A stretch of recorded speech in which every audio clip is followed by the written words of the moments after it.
എത്തി മോനെ? എത്തിയിട്ട് ഒത്തിരി നേരമായി. ഇത് നീ എടുത്തോ. ചേച്ചി പുറവശത്തോട്ട് വരാൻ അമ്മ പറഞ്ഞു. സമയത്ത് എത്തിച്ചതിന് നന്ദി. ബാക്കിതാ അനിയന്റെ അടുത്ത് കൊടുത്തേക്ക്.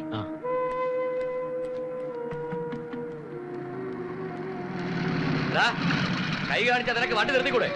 മൊബൈൽ കോർട്ടിനെ പോലും നിനക്കൊരു വിലയില്ല അല്ലടാ. ക്ഷമിക്കണം സാറേ, ഇവന്റെ ചേച്ചിയെ ശവടക്കിന് മുമ്പ് ഇവിടെ എത്തിക്കാൻ നോക്കിയായിരുന്നു. ശവടക്കോ? ഇയാൾക്ക് എന്താ വട്ടുണ്ടോ? ഇന്ന് എന്റെ ചേച്ചിയെ പെണ്ണാണ് വന്നിരിക്കുക. അമ്മേ ആവൂ, എത്തിയോ മോളെ? ഞാൻ ആകെ വിഷമിച്ചിരിക്കായിരുന്നു. എത്ര നേരായി അവര് കാത്തിരിക്കുന്നറിയോ? ഞാൻ എന്ത് ചെയ്യാനാ അമ്മേ? ട്രെയിൻ ലേറ്റായി പോയതല്ലേ. ആട്ടെ, അമ്മയ്ക്ക് ആളെ ഇഷ്ടായോ? എനിക്കിഷ്ടായി. ഫോട്ടോയില് കണ്ട പോലെ തന്നെയാ. നിനക്കും ഇഷ്ടപ്പെടും. നല്ല കുടുംബം, ജാതകവും നല്ല ചേർച്ചയാ. പക്ഷേ എന്താമ്മേ, ആ രാഘവനും കൂട്ടരും വന്ന് വല്ല കുഴപ്പമുണ്ടാക്കുന്ന എന്റെ പേടി.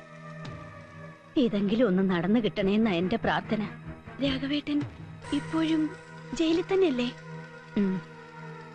പക്ഷേ അവന്റെ ചിങ്കിടികൾ പുറത്തുണ്ടല്ലോ. ഇതെല്ലാം അവർക്കറിയോ? ഒന്നും അറിഞ്ഞില്ലെങ്കിൽ ഭാഗ്യം. ആ, നീ ചെന്ന് വേഗം കുളിച്ച് റെഡിയാവും. എവിടെ എവിടെ കാണട്ടെ. നല്ല ഐശ്വര്യമുള്ള മുഖം, നല്ല തറവാടിത്തം. മാമംഗലം തറവാട്ടിലെയാ? എന്റെ സീതമോക്ക് പറ്റിയ ചെറുക്കൻ തന്നെ.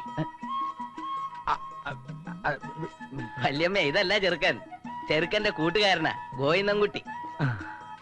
എനിക്ക് അപ്പോഴേ തോന്നി ഇങ്ങനൊരു മണ്ടൻ എന്റെ സീതമോക്ക് പറ്റില്ലല്ലോന്ന്. എവിടെടാ ചെറുക്കൻ? അവൻ അപ്പുറത്തോട്ട് മാറി നിൽക്കുക, ആരും കാണാതെ ചേർത്ത് വലിക്കാൻ. സിഗരറ്റോ?